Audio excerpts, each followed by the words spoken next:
temos o privilégio de estarmos na casa da Tere Pan. Tere Pan é muito conhecida aqui em Passo Fundo, é uma professora, foi diretora por muitos anos de uma das principais escolas estaduais de Passo Fundo, o CECI. Estamos aqui para ouvi-la, tem uma experiência muito longa, né, Tere Pan? As suas palavras sobre a situação da educação e o que precisamos para qualificar a educação do nosso país. Professor Israel, é uma satisfação recebê-lo na minha casa, meu colega, amigo de muitos anos, uma pessoa que sabe ouvir, admiro muito a sua pessoa e dizer que a educação para mim, ela faz parte da minha vida. Sem a educação eu não seria nada. Eu venho de uma família humilde, meus pais apostaram sempre na educação, acreditaram que através da educação a gente mudaria e nós mudamos e poderemos mudar muito mais. A minha formação, após formação acadêmica, de experiência de educação, vem com a Prefeitura de Porto Alegre. Lá, sim, eu aprendi na prática o que é realmente saber ouvir a comunidade, saber ouvir o aluno, saber ouvir os pais, saber ouvir os funcionários de escola, que tem muito a nos ensinar. E no CECI eu coloquei em prática muita coisa. Acredito que tenha ajudado muitas pessoas, muitos alunos, mas isso não é suficiente para a nossa sociedade. Nós precisamos, ainda assim, de uma valorização muito maior por parte do governo. Precisamos ser valorizados não somente em termos de dinheiro, mas também e principalmente para que possamos crescer e acreditar mais ainda na educação. Que legal, a senhora tocou num ponto, dois pontos, né? O primeiro é esse ponto da importância da educação, né? Quem nos acompanha no nosso canal sabe, né? Eu procuro dizer da minha trajetória, né? Eu fazia 12 quilômetros por dia a pé para poder fazer o segundo grau na época. Isso era o preço que a gente dava para a educação, para a valorização. E nós cumprimos um ciclo acadêmico, né, com mestrado, doutorado, pós-doutorado, mas temos a convicção de que a educação hoje ela não se restringe, né, ao espaço predial, né? Ela tem a ver com o social. E aí esse é o segundo ponto que eu gostaria que a senhora retomasse, né? Quais são as dificuldades hoje da educação? Muitas são as dificuldades, a começar pelo espaço que o aluno tem que ter dentro da escola, sendo que ele, na sua família, precisa também desse espaço para ajudar. Ou seja, o aluno tem que trabalhar cedo para ajudar a família. Ele tem que optar entre estudar e trabalhar. Muitas vezes ele pode fazer isso, ele pode estudar um turno e trabalhar em outro turno, mas é difícil para ele. Eu acredito, sim, que os governos devem pensar e repensar com rapidez essa sociedade nova que nós estamos vivendo agora, esse novo trabalho que esse aluno precisa, esse novo espaço que ele tem que ter dentro da escola, para ele poder se tornar um cidadão de bem e realizado profissionalmente e que seja também uma pessoa feliz.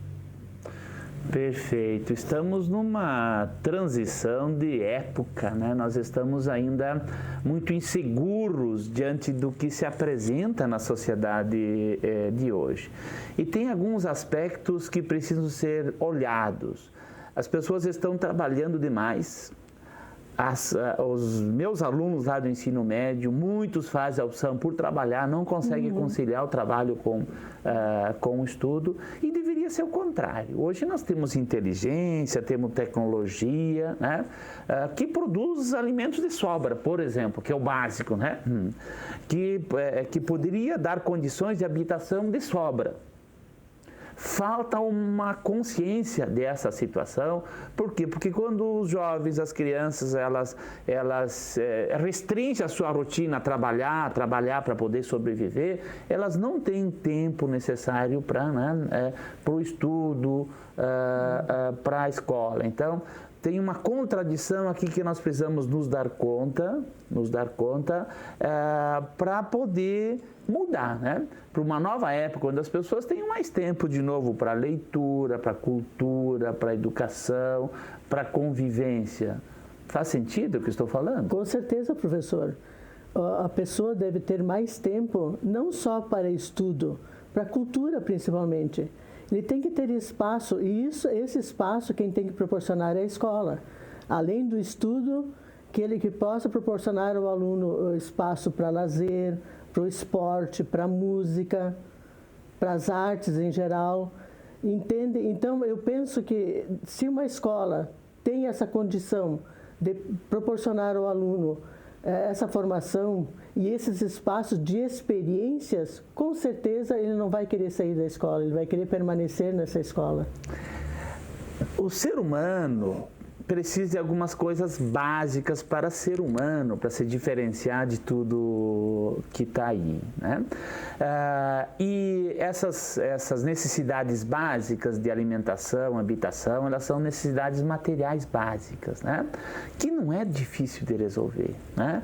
E na sequência aí que entra a educação, ele aprender a conviver, né? A ampliar a sua visão de mundo e cuidar de si próprio, né?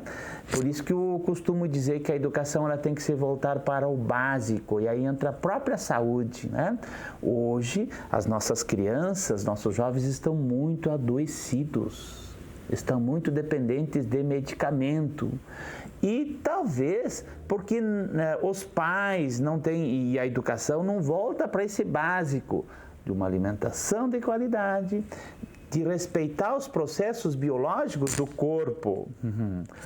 Alimentação, horas de sono, atividade física. Faz sentido? Com certeza, professor. É tudo isso que um aluno precisa. É tudo isso que a escola deve proporcionar ao seu aluno. Só que para isso, nós precisamos de um envolvimento muito maior. Um envolvimento do governo, um envolvimento que é o que patrocina nossas escolas, o envolvimento de pessoas, a própria família, os professores, enfim, a escola como um todo.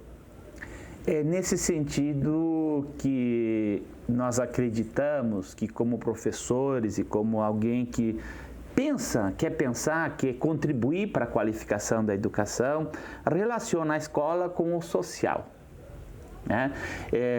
Porque se nós não pensarmos essa condição de vida do estudante na família e na sociedade, a escola sozinha também não resolve. É preciso interligar essas partes, né? O básico material, o básico da educação parental, dos pais. Os pais têm que voltar a sentir-se empoderados no seu papel, porque eles têm a experiência, eles sabem, né, o que um corpo, uma criança precisa de coisas básicas, né? Do que é uma alimentação saudável e do que é porcaria, para usar um palavrão aí, né? Porque isso vai, né? E eles precisam retomar esse papel. Os pais precisam retomar, ter as condições para retomar esse papel, né, que é o básico, e integrar com a escola. É nesse sentido que a gente está empenhado. Eu acredito, eu me sinto na construção de um novo ciclo, né? O nosso canal no YouTube chama-se Pedagogia do Digital, para a gente analisar os impactos dessas ferramentas, né, digitais na nossa vida. Elas são maravilhosas, mas nós ainda precisamos fazer bom uso delas. Elas estão causando um efeito negativo ainda no conjunto, em todos nós. Nós, professores, estamos muito sobrecarregados e não deveria ser assim. Os pais estão muito sobrecarregados e não deveria ser assim. Eles estão morando com os filhos, mas não se encontram com os filhos, não tem laço afetivo, né? Uma vez era, às vezes, no laço e no grito, né? Mas tinha esse vínculo. Hoje não vai voltar a época do laço, do grito, da violência física, mas essa parte do encontrar-se, né? Do ter um tempo para olho no olho, né? É necessário.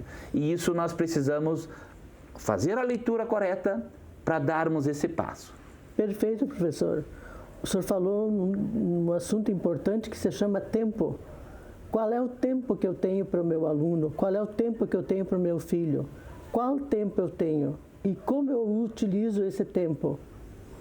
Penso que tempo não quer dizer uma infinidade de horas. Pode ser um tempo curto, desde que ele tenha qualidade. Por exemplo, o pai ou a mãe que tem pouco tempo para os seus filhos, mas naquele pouco tempo ele consegue transmitir, consegue fazer com que o seu filho entenda que a vida é da forma como deve ser vivida, que foi vivida pelos seus pais, que tem que viver hoje. Então, esse tempo, sim, é importante. Não é o tempo de horas e dias, é tempo com qualidade. E esse tempo de qualidade também perpassa pela escola. Terepão,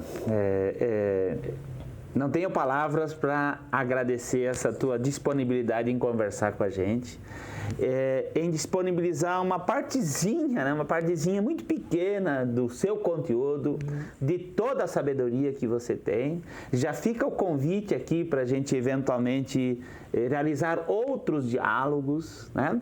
Esse nosso diálogo, Terepão, vai estar à disposição no canal Pedagogia do Digital.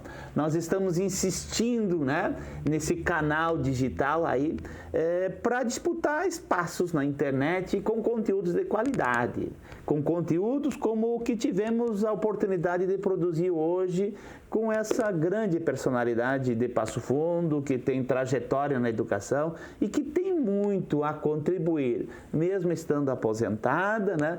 Tem muito a contribuir nesse movimento que nós queremos dar força, um movimento em favor da evolução humana. Nós acreditamos nisso, acreditamos na evolução, somos pessoas que movidas pela esperança, pelo entusiasmo.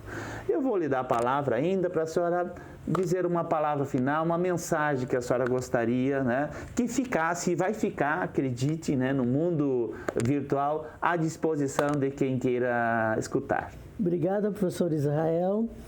Para mim foi uma satisfação. Eu quero dizer que o professor não deve perder a esperança nunca.